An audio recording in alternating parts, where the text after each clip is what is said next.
Jerry Muse, who's walking out.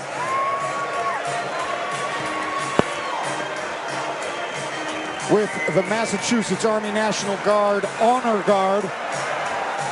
His companions that he was holding the American flag with during the national anthem tonight, coming out in his Captain America rash guard, dancing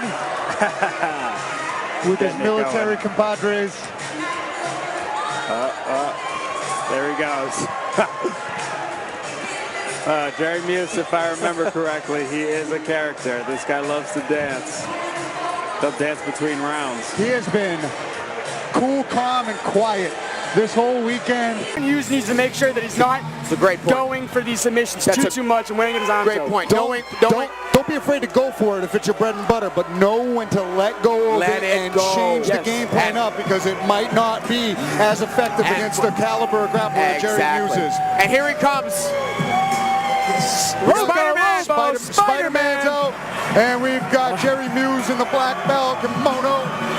Captain America himself, Army veteran on Veterans Day. The stars have aligned.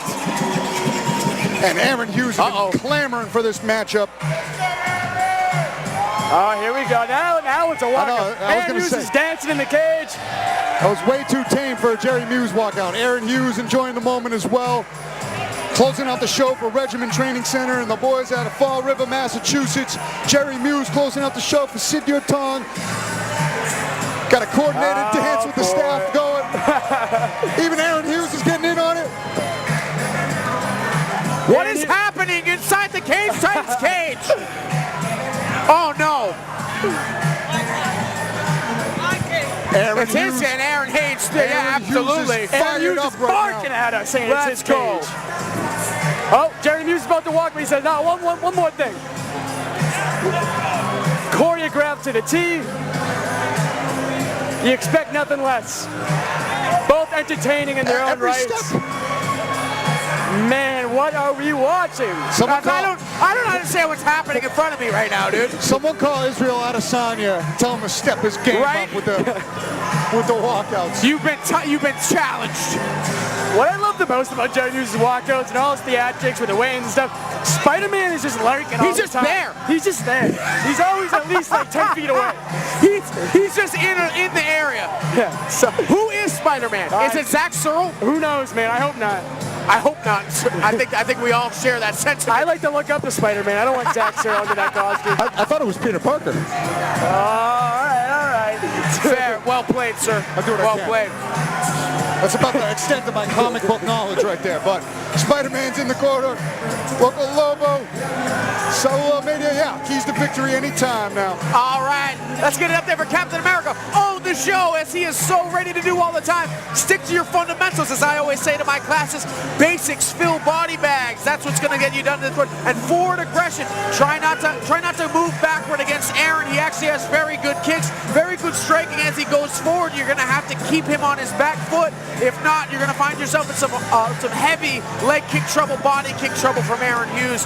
But own the moment. Make sure you do something crazy, but remember, not crazy enough to remember your basics, because that's what got you here. He's owning the moment right now, walking out with the American flag on Veterans Day as a U.S. Army veteran. And yeah, that back to basics, the fundamentals, that plays into Jerry Muse's game plan as well, because he's another guy with a bunch of flashy submissions on his record. The purge walkout that has become customary for Lionel Brooks Young. Man, that purge sound is loud, huh? Jeez. Yeah, welcome to wearing a headset. This is what made me deaf for like a year and a half one time. Wow. I am so excited for this fight. You guys have no idea. The animosity out of all the fights that I've been talking about, how I said, oh, one guy's saying this, one guy's saying that, and they're bickering back and forth. This is the one where they have the most animosity. They're getting heated at weigh-ins. Maybe they have respect at the end of the day for each other, you know, as most competitors do, but they can't wait to rip each other's head off. Oh, of course they got mutual respect for each other's skills and the dangers they present for each other, but nah. They're not tonight, they don't. Motivated to emerge victorious. Lionel Young's been doing this for a long time. You're very familiar with it, Ken, being a training partner and a teammate of his at Citadel for as long as you guys have both been in the game.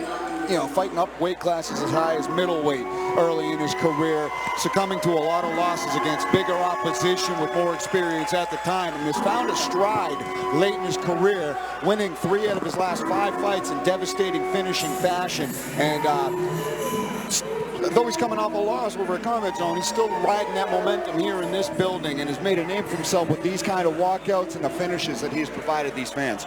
You know, the thing about Lionel is he started his career 5-0. He was a huge upstart, but this was back in the day and he didn't have good management, and he just really ended up choosing fights outside of his weight class, and it was really hard. He had a bad streak. And honestly, right now, he's an old dog with new tricks. He's learned some new ways to nullify Jay Perrin's game, and he's got to threaten the choke attacks. Because, you know, even though he's known as a striker, he can choke people out and has done so. And his pinpoint long-range jab is what he's going to need to use to keep the Joker at range and at bay. Yeah, so something about Lionel, man. He is a big man for the weight. I know it's up at 45, but he's a big dude. He's built, and he's got like all the range that he has in his limbs. It's all dangers at any point of that range. Like, he's got big danger circles that he can attack with. You don't want to be in any inside point of that. And the thing is, his arm, his reach is really long. His arms are really long. He sometimes, when he decides to extend, he can hit you from way further than you think. His head kicks are some of the new tricks he's added. But for this fight in particular, he's been working his knees and his intercepting elbows, which Jay, who usually shoots for the clinch rather than dropping all the way down, I think that Lionel's plan likely is to try to halt the advance of Jay with those strikes. Yeah. Lionel kind of disguises his throwing acumen. I've seen him land some big throws into some big position. Party control the pace with top pressure. The champ is here. If you're not threatening with submission attempts. But the champ is here rocking the Ecuadorian flag and the Irish hat for St. Paddy's Day weekend. A man of many cultures, a man of the world, as he would say, Joe Peñafiel. He's a man, all right. He's got to be one of the most interesting characters I think I've met in this fight game. He's an interesting cat, that's for sure. Definitely a showman. Knows how to make it entertaining from walkout to, well, you know, the fight. Very loud in his approach here. Complete contrast to the stoicism that John Duma brings to the table. And I'm a fan of both styles with all of my heart. Well said. It's funny because they are so similar in their well-roundedness and their skill and their acumen, yet so opposite in their approach and how they use those skills and put them together in the fight game. And it's like Joe Peñafiel has been chirping this whole fight, as he so often does. John Duma doesn't say boo. It's been his teammates that are coming to his aid, because John Duma doesn't talk. He lets the fists do the talking. That's what he said he wanted to do. That's what he's ready to do here. And I think with all the chirping here, they both really do respect each other, and we're going to be in for a very highly technical fight.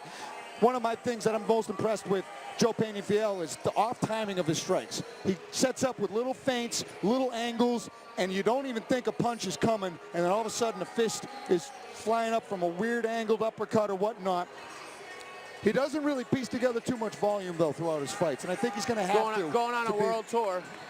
He's gonna go around and talk to everybody. Gotta go into the cage. And now he's getting rounded up. I don't know if you know, but you have to actually have a fight you're supposed to go to.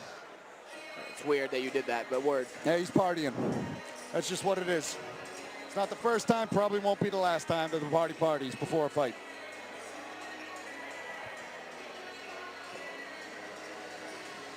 He just can't stop.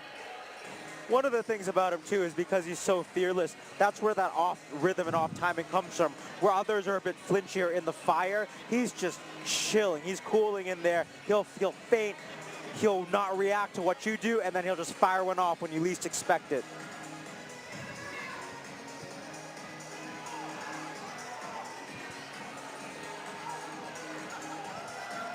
Joe Peñafiel taking his steps to the cage. The officials better get right in between these two and not let anything get going before the fight starts, as we take it to the tail